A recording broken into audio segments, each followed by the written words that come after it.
Is everybody here?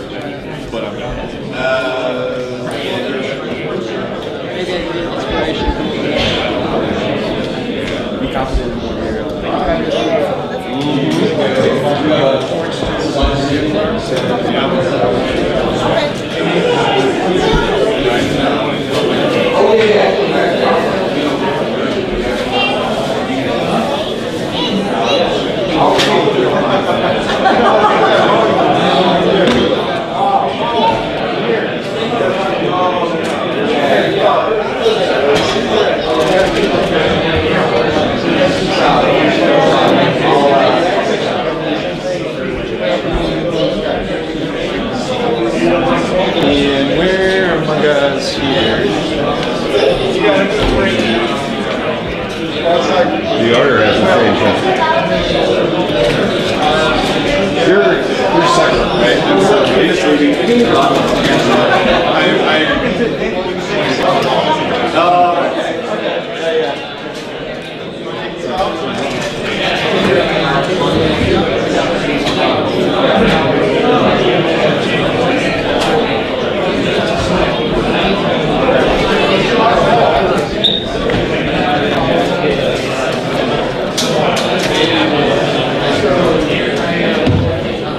Alright, we're going to get started up, so find a seat and welcome.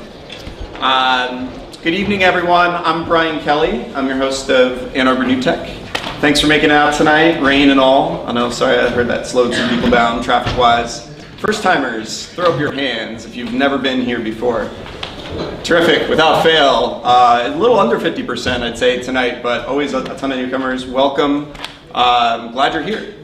So this meetup has been meeting up every third Tuesday of every month for, gosh, almost 7 years now. So 2009 it started.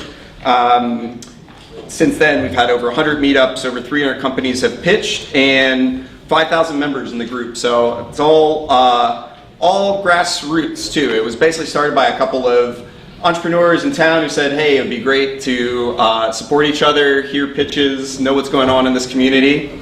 And 5 years later, or 6-7 years later, we got 5,000 members here, and this is one of the events to come to every month. So I'm really happy that you're all here tonight. A bunch of I have some thank yous, but just first off, again, why are we doing this other than our own Shark Tank in Ann Arbor? One, there's no judges, so it's a little friendlier. But it's really important whether you're in school or you're working for a startup or you're an entrepreneur who is looking for help. We're all busy. This community is unique because everyone's super accessible. It's just not always obvious where to meet someone. So I think this event is one of these great physical space get-togethers that anybody who is looking to connect to an interesting resource, you're looking for a co-founder, just want to see how people are pitching, show up at NewTech. And if you do one thing tonight other than enjoy the pitches, meet one interesting person here.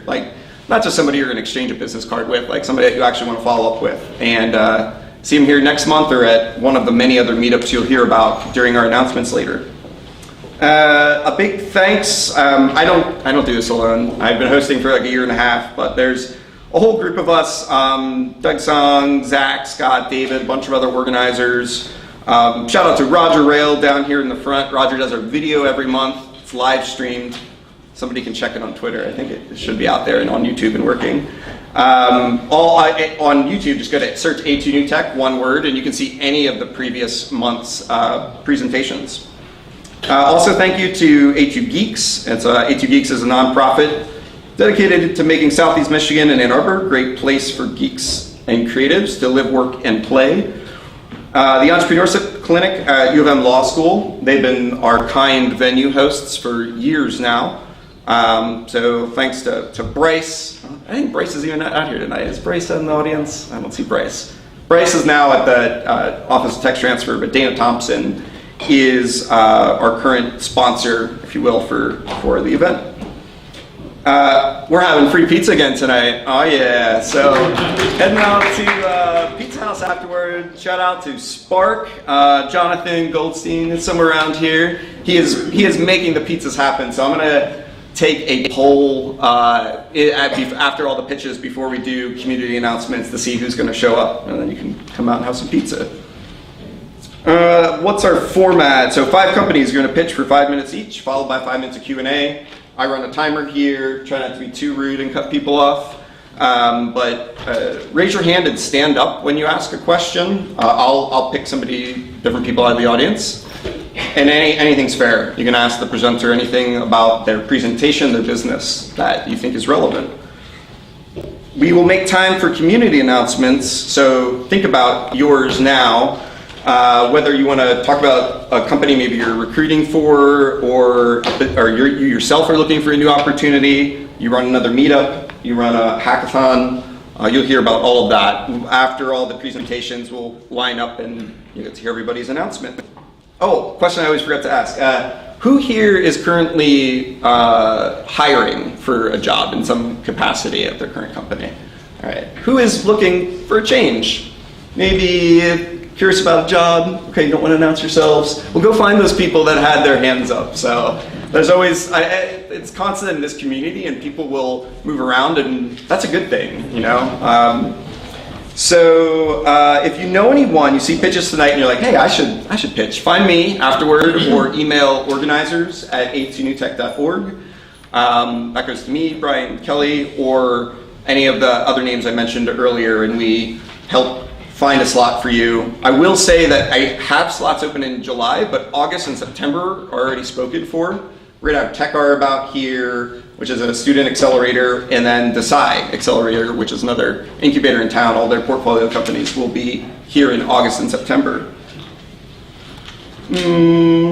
What's all my announcements? All right, Brian's monthly podcast recommendations. Who's ready? So I really like The Daily. Anyone listen to The Daily? It's the New York Times. It's like a 20-minute news, a little bit more in depth, almost like Vice News. I don't know how long they've been doing it, but I really been liking that. Like, works for like a walking commute. So check that out. No episodes to recommend, but I just think it's a well produced news podcast. And as far as episodes, I have another Sam Harris episode to recommend. So Sam Harris has a podcast called Waking Up. It's really interesting. It covers a lot, intersection of tech and philosophy and ethics. And he had a researcher on recently. Her name is, I'm totally going to butcher this, Zeynep Tufekci. She talks about surveillance capitalism and a number of other topics. Episode 78, check that one out. And if you want to see what else I'm listening to, and you have an iPhone, look on the app Breaker, and you can look at BK, that's me, and you see everything I listen to, and what I recommend. So, almost done with announcements, I swear. We have a Slack to madeina2.com/Slack. We'll get you to our group Slack. Good way to connect with people in here if you didn't get their email. So, silence your phones if you haven't. Friendly reminder. And if you're going to tweet, use the hashtag A2NewTech. And with that, we're going to kick off our first pitch of the evening. I'm pleased to welcome Matt and Anthony from ANSYS. I didn't know about ANSYS. It's actually a pretty well-established software company in the area that does engineering simulation software. And it's kind of a unique pitch, so to speak, tonight. They're going to tell us about their special startup package that they've crafted for companies that might want to take advantage of the engineering simulation software that they have, and the support that they're making available for those companies. So with that, welcome Matt and Anthony. Thank you. Before we get started real quick, I see a raise of hands of who has heard of ANSYS before, just an idea. I still got 50%. Well, this is great. We're excited to be here. We only have 5 minutes, so I know it kicked off. So I'm going to show about a 1-minute clip of what we do, and then go through 3 or 4 slides, talk about the program, and any questions you can either follow up with us after, or we'll leave our cards. But Let me try this.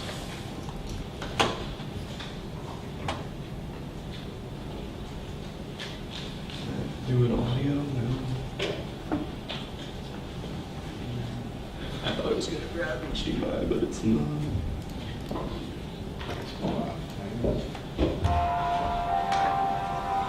don't know if that's going to be loud enough for everybody to hear, but You can just give us the talk track.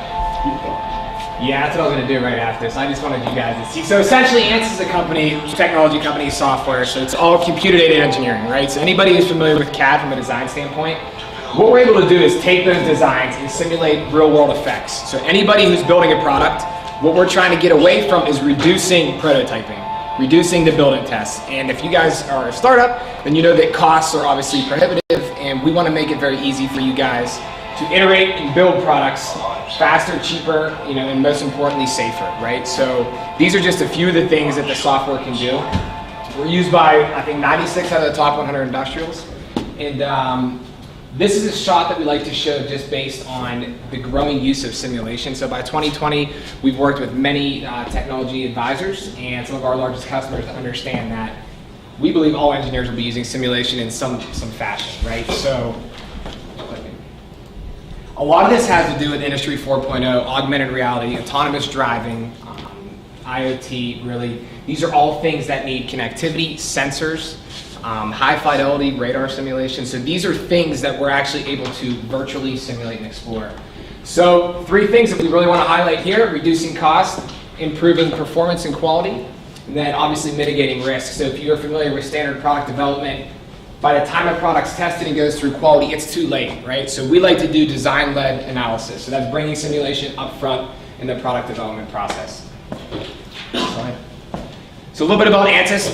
Started in 1972, I believe, John Swanson. So we started off with structural mechanics, fluid dynamics, all 3D physical simulations. So getting into the, we follow the trends of our customers, so everything's becoming electrified, right? So we get into a lot of, high frequency electronics, antenna design, power and signal integrity, motor design, machine design, and now looking into safety critical software. But the beauty of it really is to be able to tie these things together, right? To tie 3D physics with embedded software and understand a complete system. So a lot of PhDs, global company, Fortune 500, but just an idea of some of the simulations of what we can do. Like I said, automotive, big focus for us right now, looking at obviously all the autonomous vehicles and such, but anything from a touch screen to a smartwatch to looking at biomed devices. I mean, these are all things that we can simulate. There's really no boundaries. So we got 1 minute 30 left. So essentially, these are the partners we work with, and I just want to highlight the top right. So I can tell you guys that when SpaceX was in a garage with Elon Musk, so we actually, some of my colleagues went out there and we were giving him the software to start. If you got to think about, his whole motive was getting something into space. Every pound was dollars. So using simulation to iterate millions of designs up front, that was the benefit to his organization. all right, so the startup program is kind of aimed at helping startups go from their beginning to becoming a successful company. We discount it. It comes in 4 different groups. It's got structural and fluids. We've got an electromagnetics package and a system package. So we discounted about 99%, and then we just kind of have the people pay for support and training, just kind of help you guys get up to speed. And we can do it for 2 years. Every year it's a renewal. I'll have some flyers up here with the qualifications and stuff listed on it. It says 1 million down here, but revenue below 5 million, less than 5 years old, privately held company, just going to use our software. You can have your own in-house software for certain things and stuff like that, but committed to using our software and, writing a success story with our marketing team as things move on. And here's the qualifications list. Like I said, I'll leave some pamphlets up here and some business cards if you guys are interested.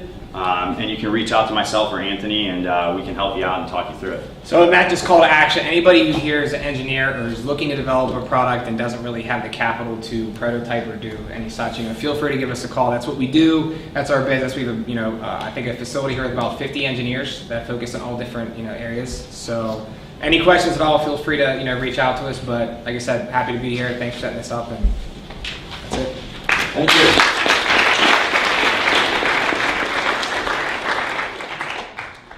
I'd like to ask some questions of these guys about ANSYS. Yeah, you're not done yet. Right here in front. So you said ANSYS is a global company. It looks like you employ a lot of PhDs, 450.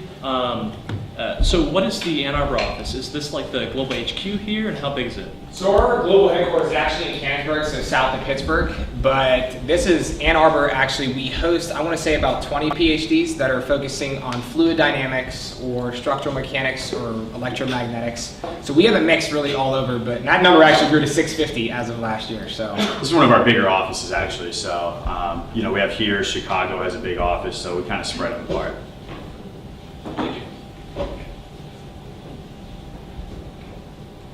Any examples? I'm curious of other. I mean, SpaceX is a great reference of in the early days. Like, but what other types, or maybe a newer startup that we wouldn't expect to be a customer? So Nivea, right? Everyone's familiar. Have you heard yet of this Nivea, the shower head? No. So this is great. So I'll tell a little the preface. So there was a guy who was a gym owner down in New Mexico. It's about 5 years ago, and essentially he wanted to be successful, right? So he asked his dad, "How do I save more money or make more money? Do I bring more people to my gym, or what do I do here?" So they looked at all their monthly expenses, and they saw that their water bill was extremely high. So he goes, "If I can just cut the water down by an eighth, or by a fifth, or by a third, that would really impact my business." So what he did is he sat down with his dad, who was an engineer at some company down in New Mexico, and they said, if we developed a shower head that was able to cut the water consumption down by whatever percentage, I believe we can save a lot of money. So what they did is, didn't have a lot of money, so they knew that they couldn't build and test and make these iterations of a design. So they came to ANSYS and said, hey, we know that you guys can do computational fluid dynamics of water, right? So if we can cut this water down, we believe we can save the money. So what we did is we worked with them. We were able to put together a shower head design that actually reduces the consumption, I believe, by almost twice, in half. And it keeps the water hotter longer and reduces the bill. So, I mean, if you look at Nivea.com, very, very good story. And cool. You'll see these things are on back order right now for, I think, the next 2 years. So just a unique way that somebody uses simulation from. Anyone else? Question right there. Does your software run on VMs, only on local workstations? So right now we're actually moving to a pretty much like a cloud-based type of environments. We're working with Amazon Web Services, Rescale, Nimbix, but that's if you don't have your own hardware. I mean, if you have your hardware, you can set it up on a server, workstation, any LAN or WAN. It's pretty accessible. And the only thing is, the higher the GPU, the faster it runs. So that's really the only requirement or suggestion that we have. Anyone else? You guys are going to get off. I have a question. I mean, for startups, really, the challenge will be having the talent to do the job, to learn the software and use it. Right. So how do you fill that gap? That's a big gap. Right. So I mean, we're putting a lot of R&D dollars into making this software, I want to say more pervasive. But that being said, you have to understand the physics behind it, what's going on, right? So people have said for years you have to be a PhD to use the software. We challenge that idea. You don't have to be a PhD to use it. But to understand it, you have to understand just the physics, the core physics that's going on. So we're starting to develop like new software and stuff, a little easier workflow, stuff like that for people that might not be PhDs, analysts and stuff like that. So maybe people that are newer to simulation and stuff like that. It's easier to get up to speed and kind of do stuff. It might not be as powerful as the more robust solvers, but it still does a lot. It still can handle quite the expansive workload, and it's a little easier to get going on. So what sets this apart from like MATLAB or typical things? So MATLAB, we would say, is more of like a model-based design tool. So you're looking at like controls and things in like the embedded software space. We have a competitive product to that, but that's not our core business, right? We have an offering like that. I mean, we want to look at everything that has some physics behind it, like something, why is it falling? Why is it breaking? Life cycle, things like that. So, but we connect with, all the MathWorks tools as well. Cool. We'll call it a wrap. Thanks, guys. Cool.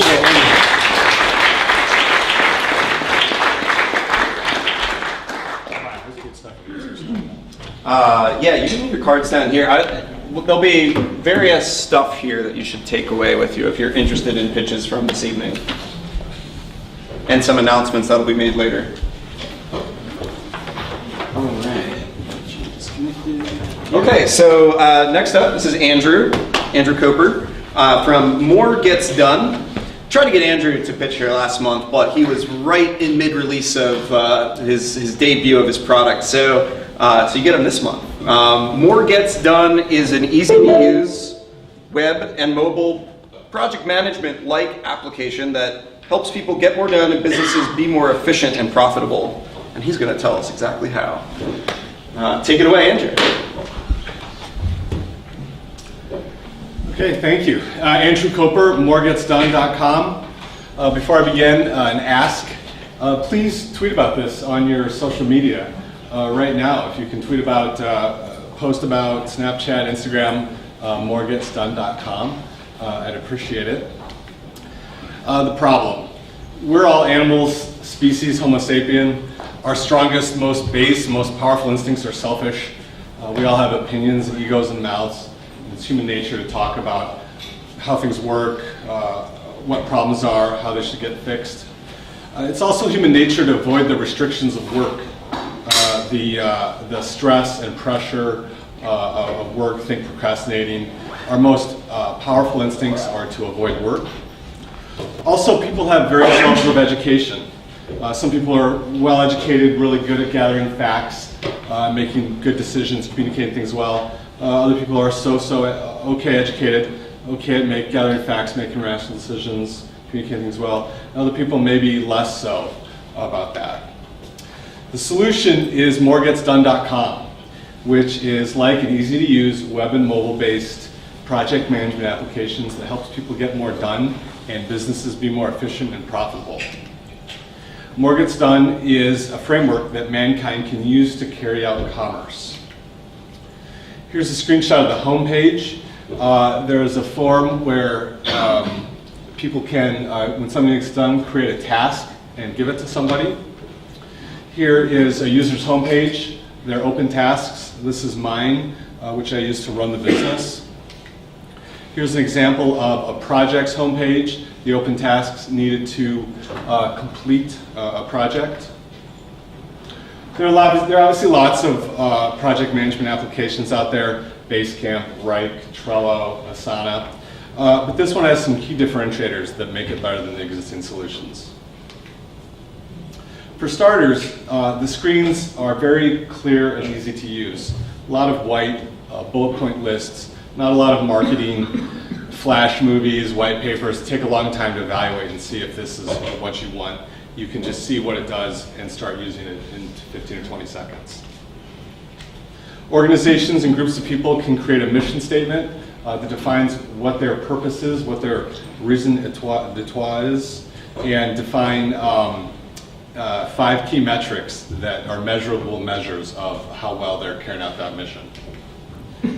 Organizations and groups of people can create a 5-year strategic plan of given what they do, how well they do it, and how they're going to grow the business or their effectiveness over the years. Organizations have a control panel with graphs of their 5-year strategic plan and how many tasks and projects they're closing against those key metrics. Organizations also have a dynamic database-backed organization chart that not only shows the mission statement and metrics of the main organization, but of their departments, their mission statement and metrics, so that everyone is working towards what's most important and what's most valuable.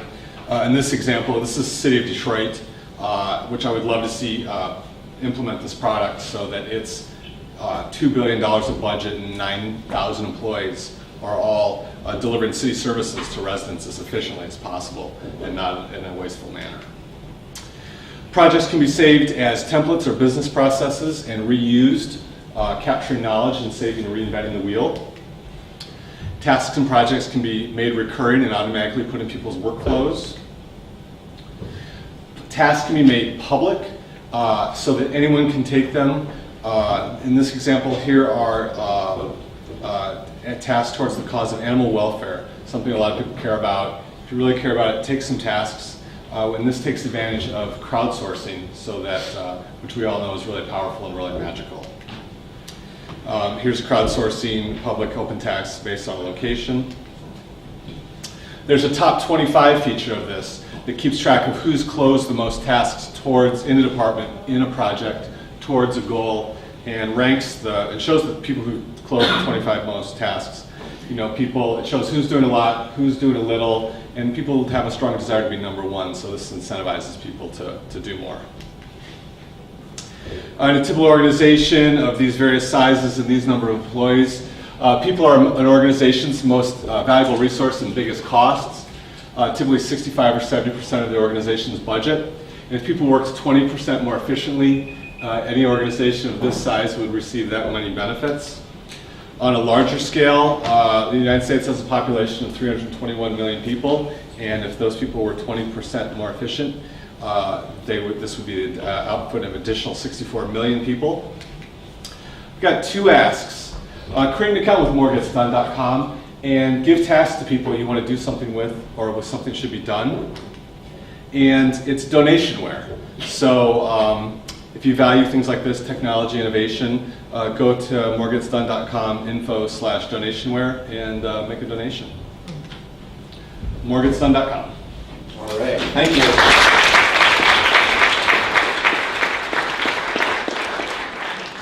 I'm sure somebody has a question for Andrew. Who's going to say it? Right there in the back of the blue. My name's Tina. What makes this better than any other product management software that's out there? I think the biggest differentiators are kind of the clear, easy to use interface. I've had to evaluate technology, like my organization's doing this, my nonprofit's doing that, and is there an email solution we can use to do e-blasts, or is there an online storage solution that we can use to carry out, to work together more efficiently. And I've always found it frustrating to get a big list of applications, whether it's a CRM or an online payment system, and kind of have to go through them and evaluate them to see which one's the best, which one suits our needs the best. I don't like all the marketing junk, the hero images, the white papers, the videos and stuff. I just kind of want to see clearly and simply, what does it do, and does these features suit my need? So I think that those white screens and that simplicity is a valuable differentiator. Kind of effortlessly creating metrics, and then tying it's not just a discrete project management application where these people are going to use it. These 6 people are going to use it to develop this next generation of the product, but that it ties into what the CEO might be concerned about, or the business owner might be looking at with the strategic metrics and the 5-year strategic plan. So just kind of the fact that individuals and departments, tasks, and projects roll up into the organization's key metrics and mission statement. Who is your target market, and did you have any pilots with actual customers? That's a great question. I know as I've had discussions over the years with different entrepreneurs and business people, a really valuable piece of advice is pick a niche and go after that niche really well. Make a great project for construction companies that are going to build a building. You need to keep track of construction process. Or lawyers, I think, use case management software to manage a big case. Rightly or wrongly, I have not just picked a small niche. I tried to abstract back and make kind of the Microsoft Word of project management, if you will. This isn't just for teachers. This isn't just for the military. I tried to look at the principles that transcend, they're just about people working together, and have made, this application, which is a more general framework that everyone could use. And I just launched this 2 weeks ago, so I'm currently acquiring users. What's the technology stack built on, and how are you going to handle scalability? So I'm an open source guy, and this is basically the lamp stack. I love Laravel, the PHP MVC framework. So it's PHP, MySQL, and then DigitalOcean. I provisioned VPS on DigitalOcean. Duncan? I believe you said your revenue is mainly supported by donations right now. Are you confident that you can continue to fund like new features and maintenance on that kind of model? Good question. Right now I started out with free to use. If you find it has some value, make a donation. As chance would have it, I actually had lunch with a venture capitalist 2 or 3 weeks ago, and he kind of crinkled his nose when I mentioned that. I think one of the changes I'll probably make early on, I think from maybe an investor's perspective, is that more of a reliable recurring revenue thing. So I think in the not too distant future, I'm going to change the payment structure so that it's probably free for individuals, and then companies buy licenses, $7 per head per month or something. How long did it take you to build the prototype that you have, or the current version of it? I think of this as version 1.0, and so I'm a software engineer by day, and so this was a weekend project that took more Saturdays than I originally anticipated. Okay. I don't want to say exactly, but it took longer to develop. Cool. But it's a side project, then trying to turn it into maybe something full time. Absolutely. Yeah. I think this is a tool that can help a lot of people. Cool. Well, thanks so much, Andrew.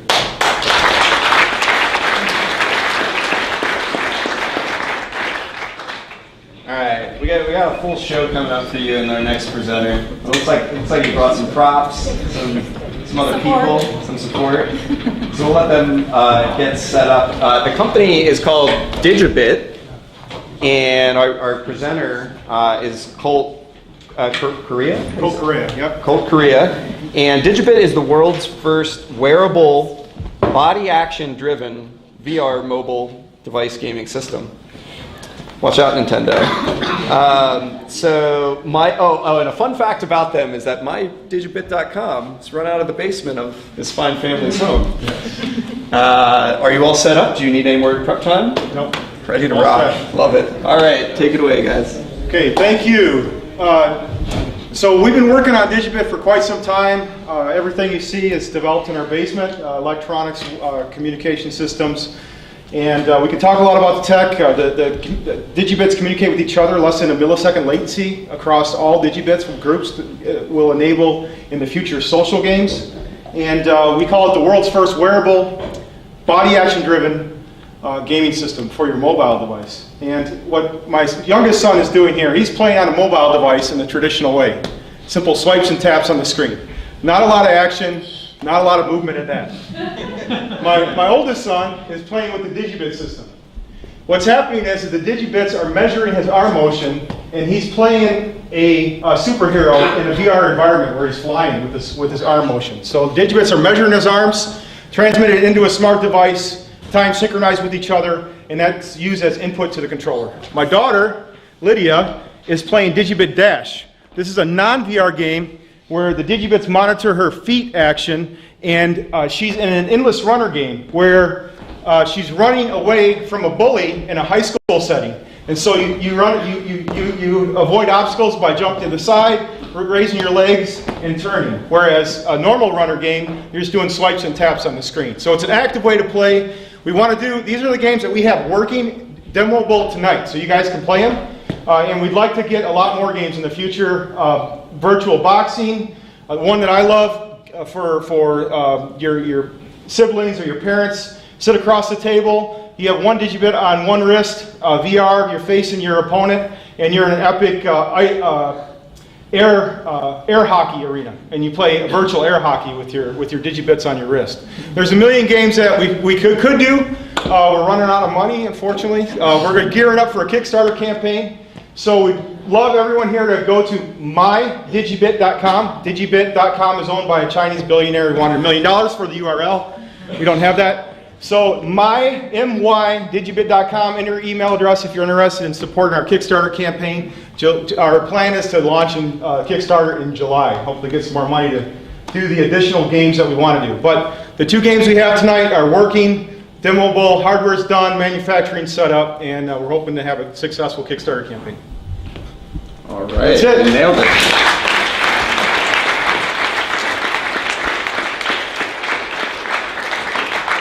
I think without question, award for most presenters up and using everyone on stage. So you guys did great. Who would we're like gonna to start burn all with our money, we might as well questions? get the family. Are you recruiting developers? Pardon? Are you recruiting developers for your software? I got no money to pay developers. Unfortunately, that's the problem I have now with the startup. I'm literally funding this with my family bank account. Austin. Awesome to see you again. Yes. So you said you have a game where you're running away from the bully. So Yes. I'm wondering, like, you turn around and face him. Is that a feature? Yeah, you can't. We don't have that part yet. Turn around and punch it. That might be a good feature in the future, for sure. Back here, I guess. What kind of sensors are you using? The main sensors that we're using, it depends on the game which sensors, but we have both accelerometers and gyroscopes. So we have a 3-axis accelerometer, Z, X, and Y, and also a 3-axis yaw, pitch, and roll for the gyro. And we're using all of these for the different games. And there's a lot of sensor fusion that happens because there's a lot of non-linearities and you don't know the reference point. And then also a key part of the algorithms that we have running in the DigiBits, by the way, there's a 32-bit, 68 megahertz processor with floating point unit inside of each DigiBit that does these computations at 1 millisecond. That's 100 times faster than the fastest human can sense. So we can get really accurate gameplay as well.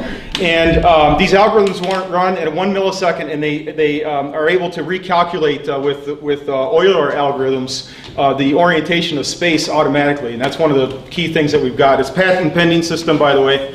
So a lot of Euler algorithms, reorientation of space so that we know which direction the limbs are going. But it's body motion tracking system. And there's a lot of applications outside of gaming. We thought gaming would be the easiest to do. Like we could track, for example, gait or medical, how you walk well, not only in a medical environment, but because these are wearable, we can actually do that in a real world environment. So, mydigibit.com. Yes, please support our campaign. Question right here. Yeah, I have a question. How much do you plan on selling that? We're planning to retail for the package, which in the box, 2 DigiBits, the straps that you need for the feet and arms, the charger, VR headset included, $165. Games are free, downloadable from iOS and Android store. You guys got the box right here. That's right. It's done. It's really done. I love it. You guys can verify that on Kickstarter that the system works. And with Kickstarter though, there's going to be like 100 that are less. There'll be different levels. Yeah. The first people that buy will go for less. One more question.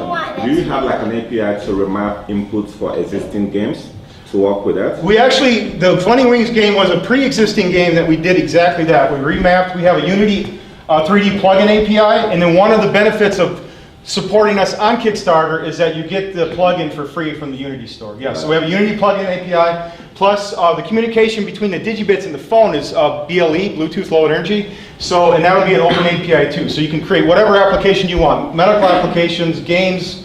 We're going to support the entire development community. We're looking to sell the DigiBits for whatever application anybody wants. So I don't have any questions for you. I have actually a lot of questions, but I don't want to take too much time. I would want to, I would say focus in on one particular segment as opposed to, your product is really broad. Diverse. Yep. You're going to go up against like billion-dollar companies like Oculus and Gear. It's going to be tough to compete with them. Yep. My kids used to play all these little educational games. I'd say like find an educational like Oregon Trail. They have a whole segment. Try and license their stuff. Implement what they're doing because I know they want to get into the. I want to see Oregon Trail. Yeah, we're definitely. My ultimate game that I'd love to license if I get someone at Konami to. The problem is, I'm in a basement. I'm going to email. We're sending out emails every day to all these companies. Konami, who owns what? Dance Dance Revolution. That would be the ultimate game to be able to license Dance Dance Revolution with this because you can go anywhere, play Dance Dance Revolution, indoors or outdoors. Big marketplace. Focus on something small. Try and pull that. They'll come to you once you get the thing. Yeah, I understand. We're going to try to make the runner game a really good game that people want to play. That's a good one, and then the Funny Wings, the two, and that's exactly what we've done. We focus on. It's hard for me to buy it when there's only 2 games. Or just All right. Next question. Middle in the back. How does it connect to the phone, and what kind of phone systems is it connected? It supports anything iPhone 6 and above, but most 6s out there have the antenna problem that we've learned. So practically speaking, it's iPhone 6S and above. And Android, we got a list of Android phones. Some of the fairly new Android phones, if you have an old Android phone, the graphics processor is not strong enough. So how is it like connect? How is it? It connects between the DigiBits and the phone over BLE, Bluetooth Low Energy, standard interface. Yeah. All right, that's all the time we have for questions, but I'll be here afterwards. We'll be around. Thanks a lot.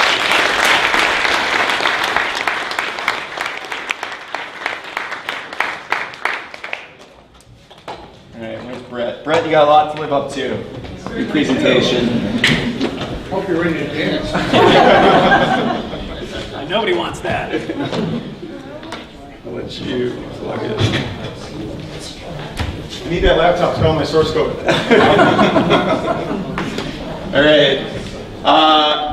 So moving on, Collective Scientific. This is Brett Self. Collective Scientific software accelerates the pharmaceutical drug discovery process. I got to meet Brett. He was part of Spark's entrepreneurship boot camp. That was just like a month ago, maybe. Yeah, not too long ago. Find Jonathan if you want to learn more about that.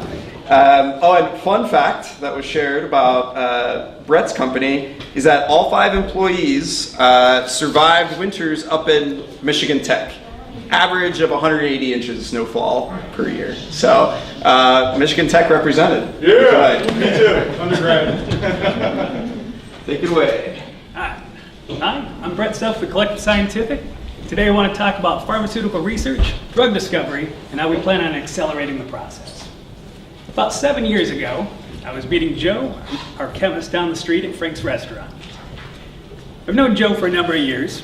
We went to Michigan Tech together. I was in computer science, he was in chemistry. We got to talking about what he was doing in his lab. A couple points from that day. 1, I'm a sucker for good hash browns, so I'm definitely going to meet up at diners whenever possible. 2, the research process is more manual than I would have thought. A lot of different steps that are between different departments or groups. The handoffs all add time. Surprisingly, there's a lot of intuition built into this process as well. The software that exists for these different steps in the process, notoriously difficult to use, are very tight segmented, and they don't fit together well in any sort of larger application suite. So we decided we could do something about this. Now, our research targets are primarily in the space of cancer. That's where Joe's specialty is, so that becomes our specialty as well. So we have the most background in that field. Now, what I wouldn't know as we started this process 6 years ago is I would see an aunt, an uncle, and my father die of cancer. So very motivated to see this process go through and to do what we can to make a difference so other families don't go through it. But let me step back. Pharmaceutical research, drug discovery, what does this really mean? Where does this fit together? Generally a 4-step process. First, you identify something about the disease, the ins and outs, how it works. Then looking for something that is going to work for that disease. That's the drug discovery step. That's where we fit in. Then it's testing in a body, and then testing in a human body. This process accounts for $1.6 billion per drug to get to market. That's going to take over a decade of time to get to that market. And only 1 in 5,000 that leaves that green step, that second one, only 1 in 5,000 will ever actually make it to market. In the drug discovery process, also 3 major steps. Screening, look for something that's going to work out of these libraries of upwards of millions of compounds that are existing or simulated. Look for something that's a starting place to work. Of those that work, refine, test them again, try to find the best ones of the set, and then optimize the best of that set. Find a way to improve the properties so that it works better for a disease and has a greater chance of passing that 1 in 5,000 chance in the trials. This process, the industry target is about 2 years. It usually goes over that. 2 to 4 years, about the standard time. What we would like to do is speed this process up a little bit. Put more of this into software. So instead of there being 3 separate steps with the handoffs between departments, the handoffs between different groups while testing, turn this into one unified process. What this allows us to do is to get a testing cycle done in under a week. We want groups to be able to test ideas sooner, so that the aggregate of all these tests are far under that 2-year mark. We want to empower discovery for the organizations, both large and small, so they have the opportunities to test their different discovery targets with the minimal impact of time.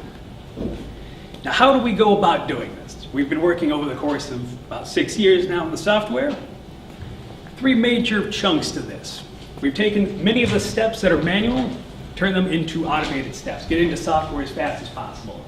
2, into the integrated side, we need the tools that notoriously don't fit well together. We have our implementations designed often from the ground up to be scalable, to work together, and to be very testable. 3, get this into the cloud processing as fast as possible so that we don't have computational bottlenecks on certain traditional systems that run on a horizontal scale or a vertical scalability model. Now, our team has been able to do this by having a good set of skills that complement us. So Joe, aforementioned chemist, many publications to his name. He works in the cancer space. He's the one that keeps us scientifically grounded. So Andrew, Jake, and I, we're with a background of computer science. We've worked in very large organizations, large sets of data, and the infrastructure we're doing, say, travel websites. We're doing automated workflow development, large sets of data. And then Jacob, business and finance, keeps us centered with the business operations. Going forward, we're assembling some white paper data for validating our processes and procedures, aiming for the end of 2017 to begin our first pilot groups in the lab. Today, I'd like to speak with anyone who's interested in the drug discovery process, particularly if anyone is familiar with or knows someone in the medicinal chemistry space. So collective scientific, results faster, test sooner, empower drug discovery. Thank you. Thank you.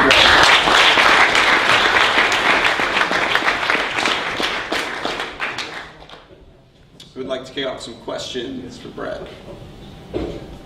Up in the back. How do you work exactly, like, you have like multiple layers of drug discovery process. Where do you exactly fit it? Because every lab will have its own method of discovering drugs, not just physical, but also scientific and statistical processes. So a couple different routes. On the way we deliver this, let me step there. The services we offer is to, instead of installing the software at, say, a client site or having access that way, we have the services that are contracted out similar to a contract research organization. So we can do this in parallel with an organization's existing drug discovery program. So if they already have their process, they already have the procedures, we can do this as another avenue of discovery. So we can test out some of those options. If they already have, say, a wet lab space testing, we can do this as a simulation side at the same time. The software itself, we can then take in certain inputs to try to customize that to that particular drug discovery program. If they have particular needs for, say, the delivery mechanism, the properties that would be more commonly seen in, say, an orally available drug, maybe use those properties for that particular program. How do you validate ahead of time for your customers that this is going to work? I think the biggest trouble with most of the scientific software in this space is that same kind of problem. It's going to create a lot of information that isn't going to be extremely actionable. What we have been beginning to develop, particularly in our validation schemes, is to tie it to reality of existing bound targets as soon as possible, so that we can see the simulated compounds, how they fit together with potentially known binders at that same target. If no binders exist because they haven't been discovered yet, it's a little bit harder to tie that into where they rank in reality. But if we can tie that into existing drug binders for more of a well-researched target, we have a greater chance of ordering those with known to simulated versions. So, question over here, but you first. Excellent. I wanted to follow up on that, and that is, I think in a lab very often you have both. You have analytical tools and potentially predictive tools, as well as the lab tools. So I might already have some crystallography information about my compound or so. How does that tie in? And so if I have some old information, can I plug it in and see what it does? So one of the base things we do require is the crystallography data. So as part of that research target, we need the crystal structure. What that one is, like say, XYZ coordinates of where all the atoms are of a particular protein. So starting from there, knowing what a binding pocket might be, we can start from existing structures. We can also start with narrowing down certain parameters. Say we're dealing with wanting to keep it within, say, the Lipinski Rule of 5 boundaries. Say we want to be outside of that, we want to be more narrow, and then could start from an existing program. I think it would be even better in some of those cases having some of that data existing from a program that has gone through in the past to know when certain aspects worked or did not work and kind of be able to prime the application beforehand. So that would probably be even more useful. It's good. Yeah, it's great. It kind of piggybacks on these last two questions also, as far as it's insane to think that you could reduce 2 to 4 years down to 1 week. But what I think of it in 2 to 4 year process is a lot of synthesis of these molecules, as well as having libraries of both the molecules that may be receiving those signals, as well as the synthesis process. So you're saying eliminate all of that. And that 1 week. So that would be the 1 week would be your half path. Similar kind of in the 2 year, 4 year process, you would have much less time if the first thing is going to work out. But the iterations needed to get to something that is going to be successful, they're multiple, either 2 to 12 week cycles. And these kind of get added on as you're starting to refine that process. So with that 1 week time, we're looking to try different options to get that research program results that can be then put into the lab, particularly in glass sooner. So if you can get to the refined one, we have the chance that because you can see somewhat into the future of how some things work when they have been optimized, you can have a little bit more information when you're going through the program. So the 1 week is a single cycle to try to reduce the 2 to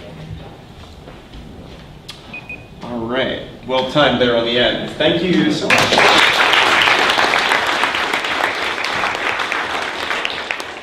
All right, our final pitch of the evening. Told you we moved quickly. It's gonna be Duran York from SidePitch. SidePitch is the first end-to-end venture management system. And do you have on his laptop? Okay, I'll throw it up on mine. I can start to save some time. So my name is Duran York. I'm excuse me, a managing partner in Cityside Venture. We are early stage venture capital investment in Farmington Hills. We got into the venture business after 20 years in the startup scene and find out to my surprise that venture capital market is the lowest tech market of them all. Venture capital use spreadsheets and email. And I said to my partner, I'm not doing it this way, there's a better way. And we're looking and looking and looking, we can't find anything.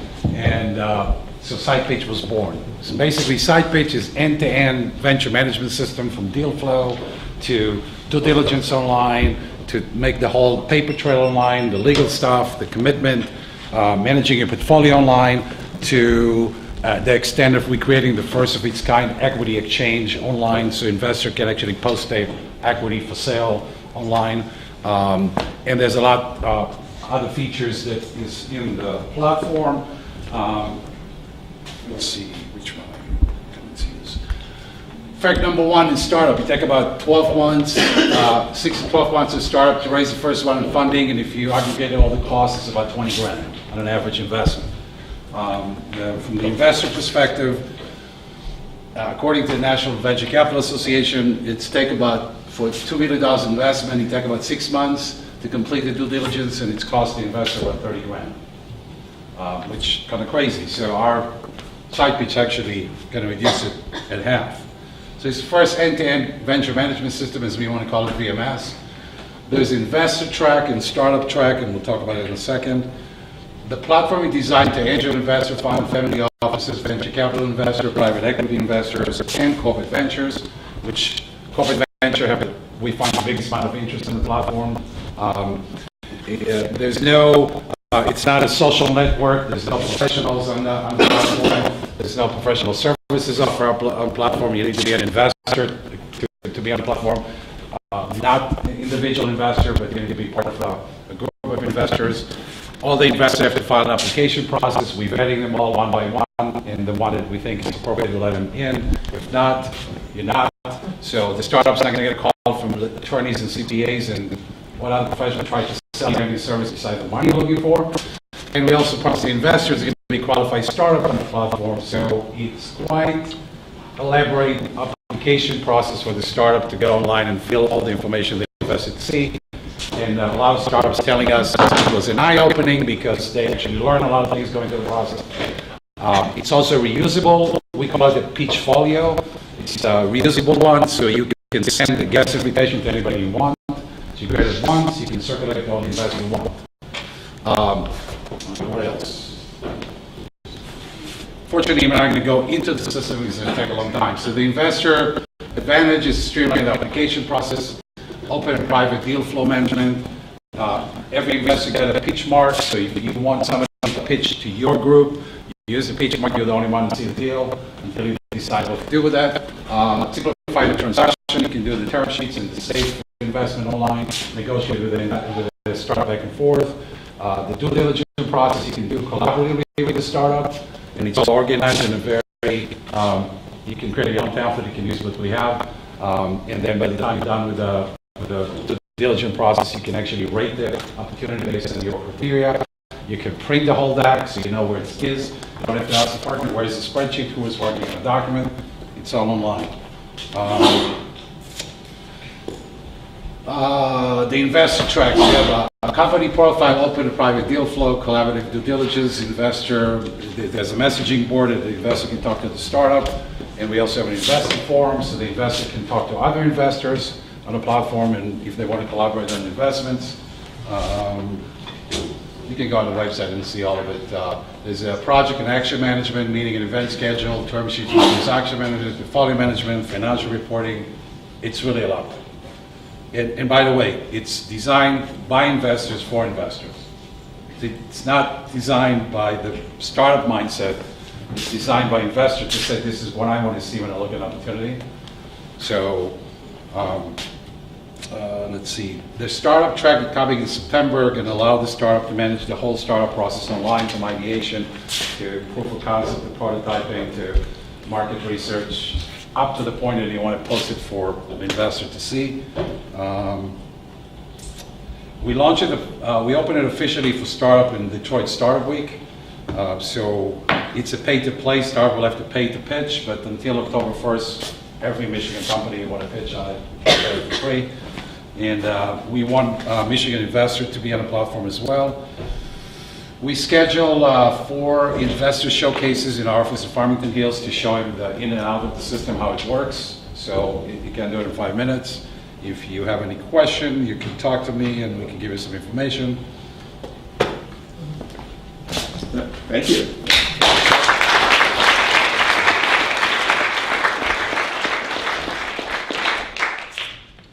We'd like to ask Duran a question about this. First guy I saw. Yeah, thank you for your presentation. So you said that you were going to kind of vet the startups that want to join the platform. We're not going to vet them. We pretty much going to give them. So every startup that filled the application, we see the incoming. We actually open it to look to see if all the information is what needs to be there. Certain businesses we're going to weed out because there's no point for them to be there. We want to make sure that the pitch deck is organized the right way. They have all the information the investor want to see. So we help them to get it in the right position, and then it's up to them to publish it or not. But we just want to look at it. We screen the startup, we vet the investors. Okay, and then when you do kind of move to an application fee to join, like how much do you think that's going to cost? Startup's going to pay $200, anything from $200 to $300. It's more the commitment level than anything else. Okay. Startup want to get everything for free, and I'm saying if you're serious, pay the $300. get a little bit of support, a little bit of, and it's really a tool that allows start kind of, wow, I wish I had it here. Okay. So there's value in it as well. The investor side is going to cost, depending if you're a small investment group to corporate ventures, anything from 10 to 20 grand a year to use the system. Unlimited users. Yep. Who's your competition? There's Gus, there's ANSYS, there's funding source, there's about 5 or 6 different platforms out there. What's different between us? It's private, which means it doesn't open to the public. You can't see the deals without publishing them on the dashboard. Startup cannot see other startup deals on the platform, so there's no kind of let's smell and peek. We read all the professional services from there. There's no social network element to it. It's for investors to see startup and for startup to get funded. So we keep it closed. If you don't register on the system, you can't see anything. So pretty much. I was an Angels List. I registered 5 different times with 5 different names and used the same phone numbers and email, and I got 5 different accounts. And the moment I log in, I can see everything. So funnily enough, most investors like the privacy and anonymity of looking at the deal without knowing who's looking at what. The startup have a dashboard. They can see who actually looking, not who, but how many people look at the platform, what are they actually interested in. So they can have someone leading in the background, but that's it. Question up in the back. Yep. Where in the process would an investor realize he needs this tool? Like where's that friction point that would trigger me to look for a solution like this to help me? First of all, this tool got designed with collaboration with 200 venture capital groups around the country that we connected to. We request all of them to give us all the qualification and the process and the due diligence process, and we collected all of it and created one tool for it. I meet a lot of investors when they look at it and say, wow, where I was 2 years ago when I started my venture. For me, to look at 20, 30 deals a week or 50 deals a week, without having a tool like this to organize it and do it, we have in our venture group, if you want to pitch me, you need to go there, otherwise you can't help. Because I can't start the process if you're not there. So when do you realize you need it? I don't know. How much do you like spreadsheets? Yeah. I just wonder about the competitiveness of an investor saying, go onto this platform, that an investor is looking at all the deals. Out of the 200 that you worked with building this product, how many have signed on and are paying you? All of them. All of them? We have quite a bit of corporate ventures that we're targeting right now that are starting trickling in and registering on it. There's 2 other things we're listing at the end of the year. Besides the company that started looking for funding, we're going to have a technology marketplace. So if you develop technology but you don't want to take it to market, you decided that it's not worth it or you can't raise the money, you want to sell the technology, corporate ventures are interested in seeing those deals flow. So we have companies in Israel, 100 of them, that want to put it out there for sale. If you want to sell your technology. What's your biggest challenge right now, like in the stage of the company and growing? There is no challenge. We just decided to take, we decided to take the high road with that, so which means we instead of kind of blasting it to every investor want to use it, go out and use it, we want to select them one by one. We believe if we're going to build a great community of investors, it's going to track everything else. It's really, we're not in a rush. We got a couple offer from some large venture capital group around the country to buy it from us, including one local one. Not interested in selling it. All right. So where are you now, like in corporate development? Are you still in beta and your pricing is it's as an investor, you can go and register and start using it. So you're charging your legit prices? The first 50 Michigan investors, we call it, get it for free. So whoever come first, get it for free. Okay, so what are your numbers from investors and startups? About 186 investors. It's about representing about $240 million in access capital. We have, I don't know how many startups coming all the time. 180 startups on the private deal flow, and we have 8 more. I think there was a couple more that added into the open deal flow. Right. One final question. Don't the best investors have proprietary deal flow that they wouldn't want on anything like this? If you use, first of all, it's very secure. Second, you get your own pitch mark. So if you give this pitch mark to the company pitching you, you're the only one that can see it. It's like your own private deal flow. So it's a system managed, it's not shared between any other investors. It's up to the investor who we want to share it with. Got it. But isn't it also up to the company?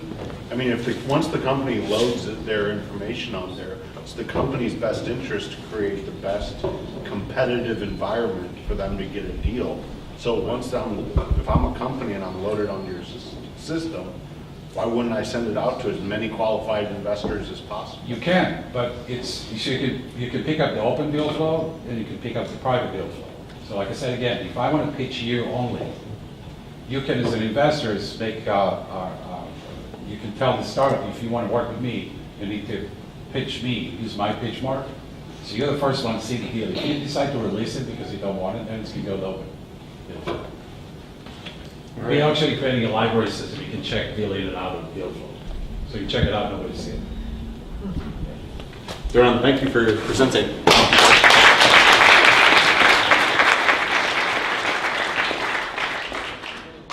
All right, I hope everyone enjoyed the pitches. Before we get to community announcements, and by the way, if you have an announcement to make, if you can kindly line up along that wall over there while I save my spiel here. Oh, yeah, I know what I wanted to ask. Who's coming to Pizza House tonight? Because we need a head count for how much pizza to order. I'm going to do my panorama picture again and send it to Jonathan. Too many hands to count. I don't know. I used calculators when I was young. Right, there we go. Keep those hands up nice and high. If you're really hungry, throw up 2 hands. Awesome, thank you. Yeah, so you know the deal. Any announcements to make, you'll see what kinds get made, and if you want to add on, just jump down in line, pick us up. A2 Game Designers, we're a meetup. We meet over at Spark Ypsilanti, Spark East, over on Michigan Ave, the 3rd Thursday of every month from 7 till 10, and there's pizza. Just saying. A couple quick announcements, so I'll go fast. One, if you're interested in learning how to build a startup like the ones you saw today, come visit Coffee House Coders. It's every other Wednesday, and our next group is next Wednesday. It's on Meetup for Ann Arbor Coffee House Coders. If you're interested in beer and also A2NewTech, 2 weeks from now we'll have an A2 Brew Tech. It's going to be at Workentown Exchange downtown. So if you want to check out a great co-working space, sign up on that. It's in the same meetup as A2NewTech. If you're looking for a co-working space, we also have Tech Brewery up north for startups as well. Both the Tech Brewery and Workentown are great co-working spaces here in Ann Arbor. And finally, True Job, which is the company that I'm a co-founder of, partnered with Ann Arbor Spark, and we launched with their new job portal. So if you're looking for jobs, check them out or come talk to me. Other than that, hope you come to the A2 Brew Tech a couple weeks out. Thanks. Hello, my name is Ryan Gorley. For those of you I haven't met, I run TechArb, which is the University Student Venture Accelerator. As Brian mentioned, our companies will be presenting in August. We have our 4 companies here tonight. We just launched our summer cohort 2 weeks ago, so the 4 companies are here tonight. I hope you'll have a chance to meet them. If you don't have a chance to meet them tonight, I wanted to invite folks to our Mentor Mondays, which we're doing throughout the summer. So I'm going to leave these up here, but we have 5 dates picked out. Each date is around a particular area, so join us at Blue Tractor for happy hour. Next one is Monday from 4 to 6, and we're looking for mentors with expertise and experience in business development. So that's a sort of broad category, but if you think that you have some skills to lend with regards to business development that some University of Michigan student entrepreneurs might benefit from, please come, and we will see you there. Thank you. Hi, Rafe Juarez with Amplifinity, and we're looking for a salesperson, sales development representative. If you're interested, come and talk to me. Thanks. Hi, I'm Diane Buis. I'm with Ann Arbor Health Hacks. Some of you already have one of these stickers. I saw one on Brian's laptop that made my day. We do a healthcare hackathon, and we take all year to prepare for it. One of my co-founders, Neelamraz over there, and Harsha, who's almost an honorary co-founder. Our hackathon is next weekend. We officially closed registration last night, but kind of left the door a little bit ajar in case you really didn't get your act together. Did anyone already sign up? Just raise of hands. Who's coming? All right, got a couple of folks. Excellent, happy to see it. So healthcare hackathon, it's free.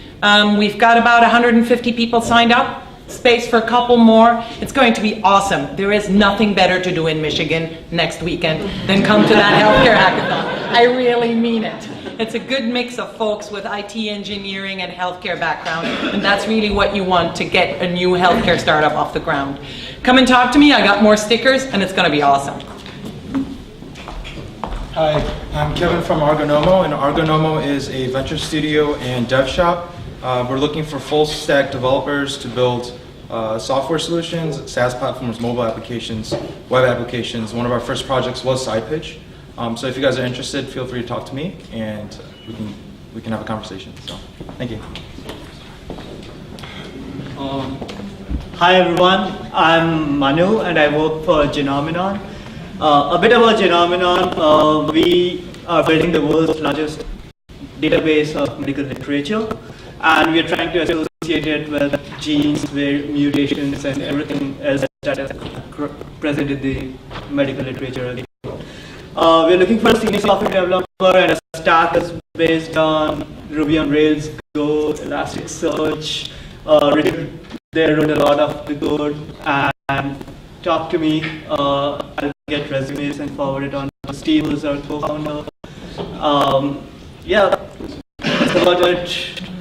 We have like 1 terabyte of active data and around 25 terabytes of like load of data. So that's the scale we are on right now. Yeah. Hi everyone, I'm Matt Tanago. I'm Sean. We're from SIT. We're focused on building the world's best employee directory, and we're going to hire software engineers. So our stack is Node.js and React. So clean, accessible interface for hosting kind of Lambda functions or cloud functions. I'm in the kind of early stages of development right now, testing it with 4 alpha testers at the moment. But in the coming months, I'm hoping to have some good demos to share out, and I'd love to talk with anyone interested in that kind of computing. So, thanks. Hello, my name is Ryan, the founder of Repurpose. We are a startup marketplace that connects job seekers and people that are looking to hire. We work with the SIF guys; those are awesome. So you should definitely talk to Matt and Sean over there. And so yeah, we work with a ton of companies in Detroit and Ann Arbor, about 60, and we match people based on, yes, I would say the easy stuff, which is compensation, location, skill set, and all that stuff. But we also match people based on culture fit. So really trying to make matches that are going to last a long time. And the most important announcement that I have tonight is back there, Jessica Katch. She's our newest team member to the Repurpose team. So she just started, and so if there's anything that we can do to kind of help you find a job that you love, or you're a company that's looking for awesome people, we would love to help you. And thanks for having us tonight.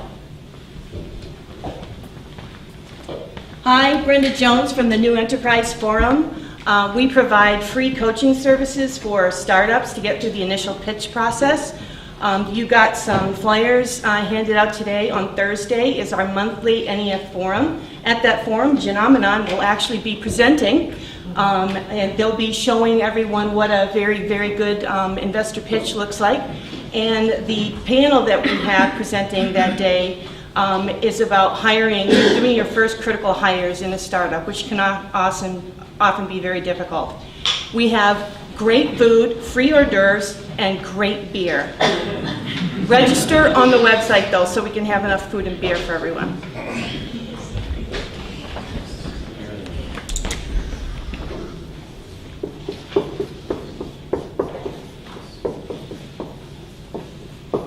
Okay, that could be some weird disease, Reiflera. It's my last name and first initial. I'm Aaron Reifler. If you are interested in talking about bridging gaps between technology and neuroscience or the health fields, and just kind of looking for someone that has been mostly in education and in the life sciences and looking to make a transition into the technology field, I'm really interested in talking about drug development in technology that would help, databases like Genomenon and pretty much all of these great endeavors like Hackathon and all the things that are going on in Ann Arbor. I'm an Ann Arborite, and I love seeing this huge growth of technology and life sciences here. So I'd love for people to get in touch with me. Thanks. My name is Jay Patel. I own a company called AmTech. We do electronics manufacturing in Troy. And you guys are very inspiring. So for electronics, there's not really a big group that brings people together who want to create new products like Colt had. So what we're trying to do is create a community and kind of like an energy in the Metro Detroit area. So we're actually starting a meetup group called Electronics Development and Manufacturing. We'll be hosting it June 28th from 3 to 5 at Automation Alley. So if anybody's interested or knows anybody who's interested, let them know. Thanks. Any more? Any takers? All right, I got 3 medium length ones. First one is short. Roger down here had some tickets to Superheroes versus Villains Bar Crawl in Detroit on Saturday from 1 to 6 p.m. Tickets will be up here if you want them. I don't know anything more than that about it. Number 2, I'm really glad. What's your first name again? Aaron. Aaron. I'm really glad Aaron made the announcement because it's very relevant to my first ask here tonight. You guys probably saw me a couple months back when my co-founder and I were mentioning he was looking for a place to live in Ann Arbor, but we figured that out. And I have experience starting and running different parts of startups, mostly in product management, product marketing roles. And my co-founder and I got together. We had started a company like 10 years ago. We want to do it again. He's been happy with what he's been, all the side projects he's had. But he's like, I was most happy when I was running a smart team building a product. So we have the experience. We have, we're confident we can scale the team, have design and engineering team sort of waiting to move from the coasts. We just don't have the idea. And that sounds really, maybe that sounds silly to some of you, but I don't know, you get experience and you get pickier about ideas, but you also just has to match up with an area you're personally interested in. So I'm interested in talking to anybody with ideas that wants to pair up with a smart product and engineering group who could be venture backed, we could self-fund it. That's all the fun part in finding a fit for the product and problem. So find me or go to thirdrail.co. That's a company that we started consulting wise, but we actually spun all that consulting down. So that's my ask. My final announcement tonight is an exciting one. So who here has heard of Paul Singh? You recognize his name. It's okay if you haven't. I didn't either. Paul Singh was an early employee at AOL, and if you followed Steve Case, he's been a big advocate of investing, making investments and making it more possible for entrepreneurs who are not on the coasts to start high-growth companies. So Paul is a pretty fascinating guy. He also he's an angel investor. Just some quick stats. He's got 1,900 portfolio companies. Yes, 1900. He makes 180 seed investments a year. Fascinating, very metrics-driven investor who's an open book when it comes to how he invests. Now, if you're going to make 180 seed investments per year, deal flow is your biggest challenge, right? So what he decided to do was buy an Airstream trailer, pimp it out, and travel around the country with his significant other / business partner, Dana, and spend time in cities. He's been to 60 cities in the United States. I had the pleasure of spending a half a week with him in Des Moines, Iowa a month ago. And you can probably see where this is going. We're bringing him here. So August, thanks. August 8th, 9th, and 10th. So that's a Tuesday, Wednesday, Thursday. He'll be bringing the Airstream into Ann Arbor. We'll probably be parked downtown in front of Spark. There's going to be a bunch of events. Look at this as free training from a very seasoned investor who also has just seen a ton of businesses. So we'll be making announcements about these events, and I encourage everyone in here would find them compelling. There's also office hours, and what this is you might have a company you want to pitch, you might want to get feedback at whatever stage your company is at. I'm going to put a URL on the board, and that goes to a Google form where you can apply. I'll also send this out to the email list. But we want to show him a really great time here. You know, I was blown away by the candor and knowledge that he shared in Des Moines, and I think it's something super exciting to see here in Ann Arbor. We already have a bunch of sponsors, corporate and Spark, that is going to help us put all this on. So, oh, and my other ask is, you're interested in volunteering in any way, whether to greet people or you want to help just show Paul and Dana around town, hit me up. You can find my contact information on thirdrail.co, and you'll hear me repeat this next month because it's super exciting. With that, if you want to be in our July NewTech, July 18th, Tuesday, organizers at A2NewTech.org. We're already booked for August and September. Can't wait to see you, Tech Arb and Desai. And I'll see you at Pizza House. Have a great evening. Take some of this stuff from down here if you want to hear more, and thanks for coming out.